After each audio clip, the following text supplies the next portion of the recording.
Dr. Anji Sinha, an orthopaedic surgeon put forward as the next U.S. ambassador to Singapore, is set to appear before a Senate committee for his nomination hearing. The U.S. State Department website says Dr. Sinha suits the role because of his business expertise and appreciation of Singapore's role as a financial hub. And for the latest, let's cross over to Tony Waterman, live in Washington, D.C. Now, Tony, observers seem to say that not much is known about Dr. Sinha. Can you tell us a little bit more about him? Yeah, that's right, Angela. I mean, for someone who is a doctor and has been very public facing for decades, he does not have a huge online presence. But Senator Lindsey Graham has just given his introduction in this hearing, saying that Dr. Sinha and President Trump have known each other for more than a decade. They are reportedly golf buddies. And he said that Dr. Sinha was born, raised, and went to medical school in India. He is an orthopedic surgeon specializing in sports medicine. And he immigrated to the United States in 1977, settling in New York, where he practiced for more than 40 years and built out a practice with more than 8 locations in New York.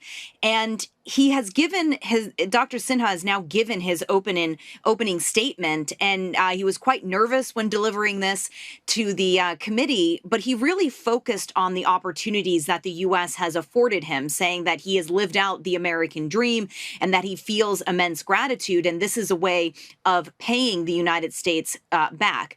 Today's hearing is not the end of this process. The Foreign Relations Committee is going to have to vote on whether to recommend him to the full Senate, and if they do that, he will then proceed to a full Senate debate and vote. It's unclear how quickly this could all happen, but then there would be a full vote by the Senate before he can be installed in this new position. And Tony, how will his unique experience then impact U.S.-Singapore relations, especially as we prepare for U.S. trade tariffs? Well, the Trump administration says that he is uniquely positioned because of his, in their words, deep social and cultural ties with the Indo-Pacific region. They say that makes him able to relate to key stakeholders. And of course, he was born and raised in India.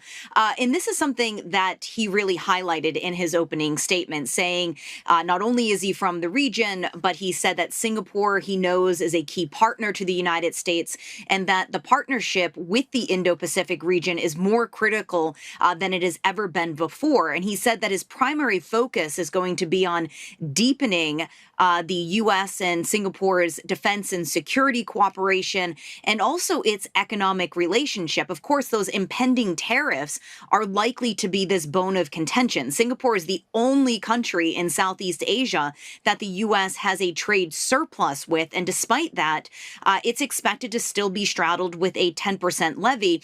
And of course, in the surrounding countries, we already know now that these tariff rates are going to be much higher, which will impact Singapore's other trading partners and subsequently Singapore itself. We do expect to get a lot more information as he starts to answer these questions in this hearing, though. All right, Tony, thank you so much for the update. There was our correspondent, Tony Waterman, speaking to us live from Washington, D.C.